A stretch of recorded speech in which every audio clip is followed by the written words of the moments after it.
ఇవాళ 11/7/2026 కృత్తికా నక్షత్రం. ఇవాళ శనివారం. నాగప్రతిష్ఠా కార్యక్రమాలు జరుగుతున్నాయి. భక్తులు హైదరాబాద్ నుంచి, విజయవాడ నుంచి, అలాగే ఊటుకూరు నుంచి, ఇంకా అండి కోదాడ నుంచి కూడా వచ్చారు. కార్యక్రమాలు బాగా జరుగుతున్నాయి. అనుకోనట్టు విజయవాడ వాళ్ళు అప్పుడప్పుడు బుక్ చేసుకోవటం చాలా విశేషం. ఇవాళ ఇట్టండి ఇద్దరు. ఇవాళ మా ఇంట్లో మా ప్రతిష్టలు కూడా జరగటం అనేది చాలా విశేషం. రండమ్మా. జరగటము, వీళ్ళు మా బంధువులు, వీళ్ళు మా పిల్లలు. అంటే గురువు గారికి నేను పిల్లనైతే వీళ్ళు మగపిల్లల పిల్లలు.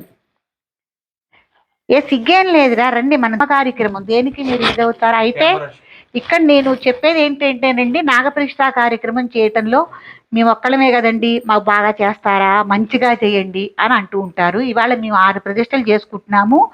ఇక్కడ 6 ఎవరు పూలు పళ్ళు తమలపాకులు ఎవరేం తెచ్చినా కూడా అందరివి కలుపుకుని కార్యక్రమం ఒకే విధంగా చేయటం అనేది జరిగింది. అవునా కాదా? ఏమ్మా? అవునా? అట్లాగే ఉంటుంది.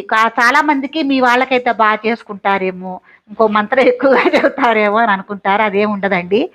కార్యక్రమం అనేది ఎవరికైనా ఇలాగే శాస్త్రానుసారంగా నాగప్రతిష్ఠ అయితే ఎలా అయితే చేయాలో ఆ విధి విధానాలతో క్రతువుగా చేయటం జరుగుతుంది. ఇవాళ మా పిల్లల ప్రతిష్టలు 2, వీళ్ళిద్దరు అన్నదమ్ములు చదువుకుంటున్నారు. పై చదువులు బాగా చదువుకోవాలని, ఉత్తరోత్తర మంచి వివాహాలు కావాలని చేస్తున్నారు. మీరు కూడా మాకు బంధువులే అవుతారు.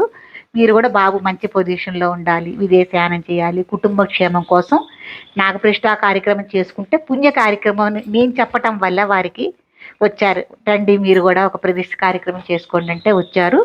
ఊటుకూరు వాళ్ళు. ఏమండి కాస్త కనిపిస్తే రామ్మ. ఊటుకూరు నుంచి లోగా వీళ్ళు కూడా నాగప్రతిష్ఠా కార్యక్రమం చేసుకున్నారు. అయితే మళ్ళీ వాళ్ళ పాప కోసం, కుటుంబ క్షేమం కోసం మళ్ళీ చేస్తున్నారు. వీళ్ళు కూడా వచ్చారు. వీళ్ళు కూడా వాళ్ళ బాబుకి వివాహం కోసం అని చేసుకుంటున్నారు. తర్వాత విజయవాడ నుంచి వచ్చారు దంపతులు, వాళ్ళు సంతానం కోసం చేసుకుంటున్నారు. ఇక్కడ 2000 విగ్రహాలు నాగప్రతిష్ఠా కార్యక్రమాలు జరుగుంటే దాదాపు 100 విగ్రహాల సంతానం కోసమే భగవంతుడి దయ వల్ల మళ్ళీ